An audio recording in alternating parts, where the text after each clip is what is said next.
बिस्मिल्लाहिर्रहमानिर्रहीम इय्याका नअबुदु व इय्याका नस्तईन। मेरे पाकिस्तानियों, मैं आज अपनी सारी कौम को समझाना चाहता हूँ कि क्यों हम इस जगह पे पहुँच गए कि हम जेल भरो तहरीक का आगाज़ करना चाहते हैं। इसकी क्या वजह है? देखिए, सारी दुनिया में कौमें किसी कानून के तहत चलती हैं। कानून क्या होता है? वो आइन फैसला करता है कि क्या कानून में जायज़ है और कौन सी चीज़ नाजायज़ है।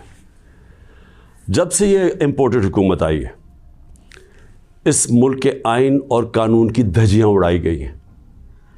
हालात ये हैं कि अदालतों की भी बातें, उनके अहकामात ना पुलिस सुनती है, ना ये रियासत सुनती है। मैं आपको मिसाल देता हूँ कि अभी हाल ही में जब ये इम्पोर्टेड हुकूमत भाग रही थी